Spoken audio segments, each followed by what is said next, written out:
আজকে আবার কিন্তু মোচার একটা রেসিপি নিয়ে চলে এসেছি। তা আজকে মোচার রেসিপিটা কিন্তু একদম অন্য রকমের করবো বন্ধুরা। আজকে কোনো ডাল্লাও করবো না, কোনো পোস্তও করবো না। কিভাবে কি করি না করি পুরোটাই আপনাদের সঙ্গে শেয়ার করবো। এই দেখুন নিয়ে নিয়েছি মোচা, এরকম বড় বড় করে কেটে নিয়েছি, এই যে দেখতেই পাচ্ছেন একদম গোটা গোটা আছে। আর এখানে নিয়ে নিয়েছি মুসুর ডাল। তা দেখতে থাকুন মোচার রেসিপিটা আমি আজকে কী করে বানাই। আর যদি রেসিপিটা আপনাদের ভালো লাগে, আর এখানে গরম জল দিয়ে দিয়েছি বন্ধুরা। একটু গরম জলের মধ্যে মোচাগুলো আমি সুন্দরভাবে একটুখানি সেদ্ধ করে নেব। আর ডালটা আমি ভিজিয়ে রেখেছিলাম বন্ধুরা, সেটা আপনাদের সঙ্গে শেয়ার করা হয়নি। জল দিয়ে ভিজিয়ে রেখেছিলাম, একটুখানি দিয়ে দিলাম একটু লবণ দিয়ে একটু সেদ্ধ বসিয়ে দিই মোচাটা একদম। আর যদি মোচার রেসিপিটা আপনাদের ভালো লাগে তাহলে একটা লাইক শেয়ার কমেন্ট করবেন, একটা শেয়ার করে দেবেন বন্ধুরা। আর আপনারা পাশে থাকবেন আশা করি।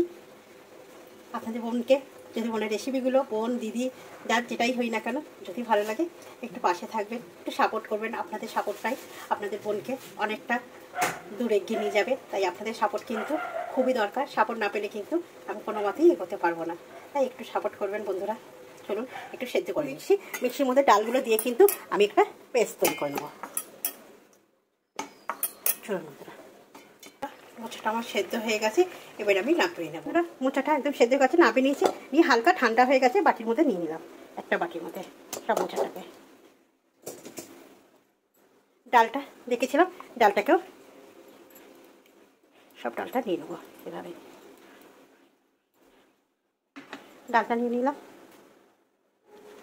নিলাম একটু চালের গুঁড়ি মুচমুচে আনার জন্য, নিলাম একটু চিনির দানা টেস্ট করার জন্য, পরিমাণ মতন হলুদ। সেদ্ধ করার সময় আমি নুন ব্যবহার করেছিলাম, তাই একদম সামান্য একটু নুন দিলাম। সামান্য কালো জিরে, একটু লঙ্কার গুঁড়ো, একটু গরম মশলার গুঁড়ো দিয়ে এটাকে সুন্দরভাবে একদম হালকা হাতে মেখে নেবো বন্ধুরা। চলুন, পুরো সব কিছু দিয়ে মেখে নিয়েছি, দেখতেই পাচ্ছেন দারুণ লাগছে দেখতে। এখনই কিন্তু দেখতে খুব সুন্দর লাগছে বন্ধুরা। মোচার অনেক অনেক রকমের রেসিপি, অনেক অনেক স্বাদে, পুরো নিরামিষ হবে। এবার দেখতে থাকুন এটা এবার কী করবো, সাথে থাকুন। মশলার জন্য কী কী নিলাম, মোচাটার জন্য একটু আদা নিয়েছি, টমেটো নিয়েছি, 4টে মতন কিশমিশ নিয়েছি, 4টে কাজু বাদাম নিয়েছি। নিয়ে মশলাটা করে নেবো। এটাই মশলা হবে, আর কিছু মশলা হবে না। চলুন বন্ধুরা, মশলাটা এবার কড়াইতে তেল দিয়ে দিচ্ছি। দিয়ে কিন্তু আমি এবার সুন্দর করে একটু যে যেরকম সাইজ পারবেন সে সেরকম সাইজ করবেন। আমি এইভাবেই করবো, ছোটো বড় সেটা হচ্ছে যে যেরকম করতে পারেন সে সেরকম করে দেবেন। আমি একটু বড় সাইজ করে দিলাম, আর 3টে করেই দেবো। দিয়ে গ্যাসটা কিন্তু মিডিয়ামে রাখবো। রেখে কিন্তু বন্ধুরা এক পিঠটা উঠে দিয়েছি। এইভাবেই কিন্তু আস্তে আস্তে সমস্ত বড়াগুলো আমি ভেজে নেবো। আর একটু টাইম নিয়ে করতে হবে, একদম খুব এটা হুড়োহুড়ি করা যাবে না, একটু টাইম নিয়ে ভাজতে হবে, নাহলে ভেতরটা কাঁচা কাঁচা থাকবে আর ওপরটা পুড়ে যাবে। তাই একটু গ্যাসটা কমিয়ে দিয়ে মিডিয়াম রেখে কিন্তু সব বড়াগুলো ভেজে নেবো বন্ধুরা। দেখতে থাকুন। সব মোচা এগুলো কিন্তু ভাজা হয়ে গেছে, দেখতেই পাচ্ছেন। এগুলো কিন্তু শুধু শুধুও কিন্তু একদম চায়ের সঙ্গে কিন্তু খুব সুন্দর যাবে। একদম একটু সস দিয়ে সন্ধেবেলাটা কিন্তু দারুণ লাগবে এই মোচার এই রেসিপিটা। চলুন এবার আমি কড়াইতে তেল দিয়ে দিয়েছি, দেখতেই পাচ্ছেন। দিয়ে দেবো একটুখানি কালো জিরে, দিয়ে দিলাম আদা, টমেটো, কিশমিশ আর কাজু বাদাম।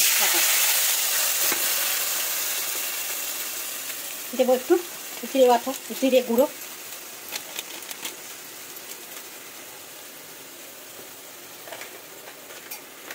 দেবো লঙ্কা গুঁড়ো। ভাজতেই যা একটুখানি টাইম লাগে, এমনি রান্নাটা করতে কিন্তু টাইম লাগে না। ঝালটা হচ্ছে যে যা পরিমাণ মতন ঝালটা খাবেন বন্ধুরা। দেবো হলুদ, পরিমাণ মতন লবণ, একদম নিরামিষ স্বাদ আনার জন্য অল্প একটু চিনির দানা। নিরামিষ যে কোনো রান্নাতে কিন্তু একটু চিনির দানা দিলে কিন্তু খেতে খুব সুন্দর লাগে বন্ধুরা।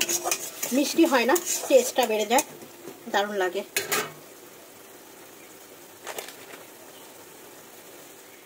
একদম তেল ছেড়ে গেছে, এবারে দিয়ে দেবো আমি একটু পরিমাণ মতন জল।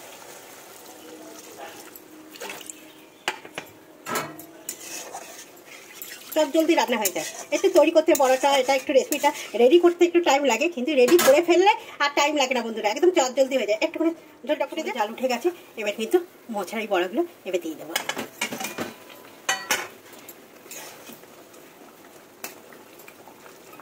এই রেসিপিটাও একবার করে আপনারা বাড়িতে ট্রাই করুন বন্ধুরা, খুব সুন্দর লাগে খেতে। আপনারা যদি পেঁয়াজ খান তাহলে আপনারা পেঁয়াজ দেবেন। আমার একদম পুরো নিরামিষ হচ্ছে, দেখতেই পাচ্ছেন। দারুণ লাগে এই মোচার রেসিপিটা খেতে। বেশি ফোটাবো না, একদম অল্প ফোটানো হয়ে গেছে, একদম বেশি ফোটাবো না, একটুখানি দেবো গরম মশলা দিয়ে কিন্তু আমার একদম কমপ্লিট হয়ে গেছে। আমি কিন্তু এবার নামিয়ে দেবো বন্ধুরা। রান্নাটা একদম কমপ্লিট হয়ে গেল বন্ধুরা, দেখতেই পেলেন যে মোচাটা কীভাবে রান্না করলাম। তা আপনারাই এই রান্নাটার নাম দেবেন যে এই রান্নাটার কী নাম রাখা যায়। মোচার ডালনা, মোচার পোস্ত, মোচার ঝাল, মোচা ভাজা সব কিছুটাই কিন্তু হয়েছে। এইটার কি নাম দেওয়া যায় আপনাদের উপর ছেড়ে দিলাম বন্ধুরা। আর যদি আপনাদের এই রান্নাটা ভালো লাগে তাহলে একটা লাইক শেয়ার কমেন্ট করবেন বন্ধুরা, আর একটু সাবস্ক্রাইবার করে দেবেন যদি ভালো লাগে, অবশ্যই করে দেবেন বন্ধুরা। পাশে থাকবেন, ছোট্ট পরিবার বলে সরিয়ে দেবেন না। আপনারা পাশে থাকলে কিন্তু আস্তে আস্তে একদিন নিশ্চয়ই আপনাদের আশীর্বাদে এগিয়ে যেতে পারবো। তাই একটু পাশে থাকবেন, সবাইকেই বলছি। আর সবাই ভালো থাকবেন, সুস্থ থাকবেন। আবার কালকে রেসিপি নিয়ে, নতুন রেসিপি নিয়ে চলে আসবো। আর আপনারা যদি আপনাদের কোনো মনের মতো নিরামিষের কোনো রেসিপি দেখতে চান তাহলে কমেন্ট করে লিখুন যে এই রেসিপিটা দেখাতে। আমি নিশ্চয়ই আপনাদের সঙ্গে সেই রেসিপি শেয়ার করবো বন্ধুরা। শুভ দুপুর।